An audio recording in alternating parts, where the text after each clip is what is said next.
Number के हिसाब से चीन दुनिया की सबसे बड़ी नौसेना है और उसकी लगातार साजिशें भारतीय समुद्री इलाकों में देखी गई हैं। लिहाजा भारत अब पूरी तरीके से मुंहतोड़ जवाब देने के लिए स्वदेशी तरीके से अपनी ताकत को बढ़ा रहा है और उसी के मद्देनज़र एक डिस्ट्रॉयर जो कि साल 2013 में जिसका प्रोजेक्ट शुरू हुआ था, प्रोजेक्ट का नाम 15B है और उस प्रोजेक्ट के तहत 4 बड़े डिस्ट्रॉयर तैयार किए जाने थे, जिनमें से 2 डिस्ट्रॉयर शामिल हो चुके हैं, जिनका नाम INS विशाखापत्तनम और दूसरे का नाम INS मर्मुगाव है। तो तीसरा जो इम्फाल है वो दिसंबर के महीने में यानी कि अगले महीने भारतीय नौसेना में शामिल हो जाएगा और इसके शामिल होने के बाद भारतीय नौसेना की ताकत में ज़बरदस्त इजाफा होगा। खास बात इस डिस्ट्रॉयर की ये है कि ये एक गाइडेड मिसाइल स्टील्थ डिस्ट्रॉयर है जो कि दुश्मन के रडार से बचते हुए आसानी से ऑपरेट कर सकता है। इसमें सरफेस टू एयर और surface to surface missile system लगे हुए हैं। साथ ही ये एंटी शिप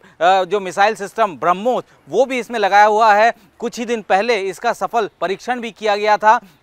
और इसकी खासियत ये भी है कि ये इससे टॉर्पीडो तक फायर किए जा सकते हैं, रॉकेट्स तक फायर किए जा सकते हैं जो कि दुश्मन के सबमरीन को निशाना बना सकते हैं। ये अपने आप में ही एक मील का पत्थर साबित होगा। साल 2021 में पहला डिस्ट्रॉयर जो कि विशाखापत्तनम क्लास का जो डिस्ट्रॉयर है जिसका नाम भी INS विशाखापत्तनम है उसको भारतीय नौसेना में शामिल किया गया था। दूसरा पिछले साल यानी कि 2022 में INS मर्मुगाव उसको भारतीय नौसेना में शामिल किया गया था और अब जो तीसरा डिस्ट्रॉयर शिप है वो अगले महीने दिसंबर में इसको शामिल किया जाना है और इसकी इसी सीक्वेंस में यानी कि जो 4 शिप में से जो चौथा शिप है वो सूरत उसके अभी सी ट्रायल चल रहे हैं। तो एक तरीके से भारतीय नौसेना अपनी ताकत में ज़बरदस्त इजाफा कर रही है और ख़ास बात यह है कि ये इंडिजनाइजेशन यानी कि आत्मनिर्भर भारत के तहत इन डिस्ट्रॉयर्स को तैयार किया जा रहा है। 75% इसमें कंटेंट वो इंडिजीनियस है और यही वजह है कि भारतीय नौसेना अब अपने आप को पूरी तरीके से आत्मनिर्भर बनाने की तरफ आगे बढ़ चुकी है। ब्रह्मोस की बात करें, दुनिया के सबसे खतरनाक जो सिस्टम है ब्रह्मोस मिसाइल सिस्टम है उसको इन शिप्स में यानी कि जो चारों डिस्ट्रॉयर है इसको ब्रह्मोस को उसमें लगाया गया है और तकरीबन 16 ब्रह्मोस इन एक शिप से जो है वो फायर किए जा सकते हैं। तो अपने आप में ही बेहतरीन तरीके से इस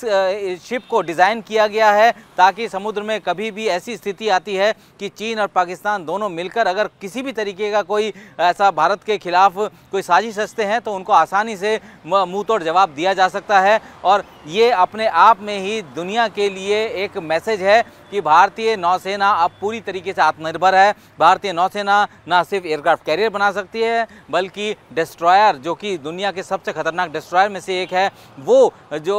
विशाखापत्तनम क्लास की जो डिस्ट्रॉयर है उनको भी तैयार कर रही है। तो भारतीय नौसेना की ताकत में ज़बरदस्त इजाफा हो जाएगा और दिसंबर में